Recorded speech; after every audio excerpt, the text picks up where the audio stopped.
Hai, selamat datang di channel Sunime. Bagaimana kabar kalian? Semoga baik-baik saja. Di episode kali ini kita akan membahas salah satu anime berjudul Youjo Senki.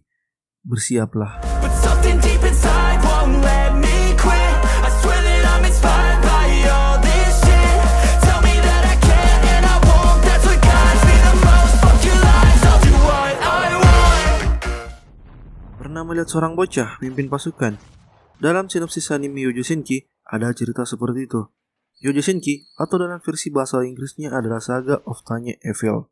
Awal anime ini bercerita saat peperangan, bombardir senjata di mana-mana. Namun, tiba-tiba muncul tentara dengan kekuatan sihir.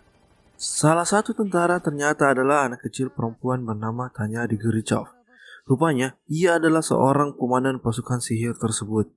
Dengan kedatangannya, membuat pasukan yang ia bela aman untuk sementara waktu. Tanya adalah salah satu tentara dari negara kekaisaran.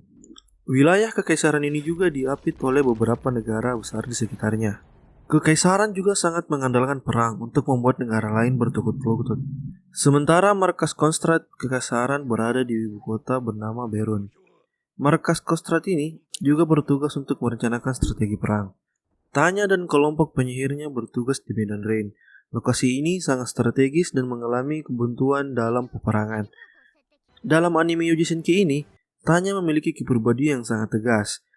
Ia juga tak mentolerir adanya pembantahan perintah. Tanya sangat menjunjung tinggi yang namanya aturan. Misi berat pun langsung diterima pasukan dari Tanya. Timnya harus menyelamatkan tim pengintai yang tertangkap. Dengan alat sihir, Tanya dan timnya pun menjalankan misi tersebut. Tak diduga, Tanya bisa mengalahkan satu kompi musuh sendirian.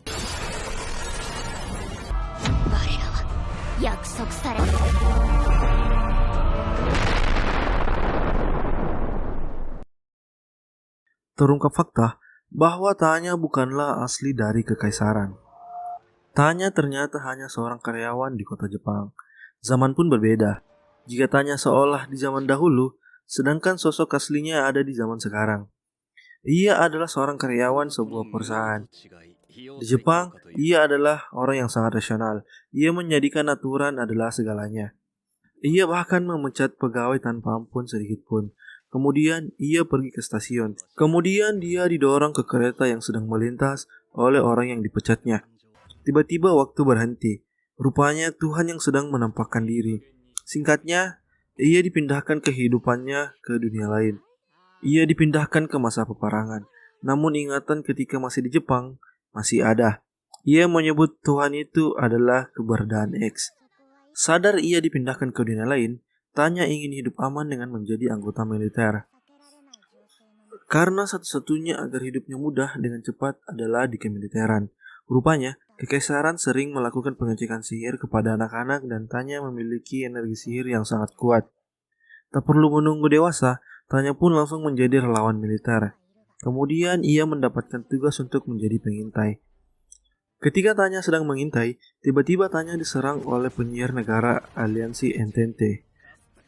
Tanya yang sedang sendirian berhasil mengalahkan 10 penyihir Entente. Atas hal itu, ia mendapatkan penghargaan sayap perak militer. Setelah itu, ia bertugas menjadi seorang instruktur di garis belakang. Tanya harus melakukan uji coba alat terbang dengan kekuatan permata model terbaru. Namun, alat yang dibuat mudah meledak. Bahkan beberapa kali ia nyaris terbunuh dalam mencoba alatnya. Tiba-tiba keberadaan X menghampiri Tanya. Ia menyuruh Tanya berdoa agar selamat. Pagi harinya, benar saja, ia nyaris terbunuh karena alat pelindung yang tiba-tiba rusak. Namun, Tanya berdoa kepada Tuhan lalu ia selamat. Alat itu pun berfungsi dan bisa digunakan kembali di medan tempur. Tanya mengatakan akan terjadi perang dunia. Ia pun memberi ide agar ada pasukan penyihir setidaknya 1 batalion yang cepat tanggap. Rupanya, usul tersebut diterima dan ramalan Tanya tentang perang dunia menjadi kenyataan. Tanya pun menjadi komandan batalion tersebut. Maka terbentuklah batalion cepat tanggap. Hal ini karena wakil komandan bernama Zetor mendengarkan pendapat Tanya yang dari medan perang. Sekian untuk pembahasan part 1 ini. Jika ramai, maka akan ada part 2-nya.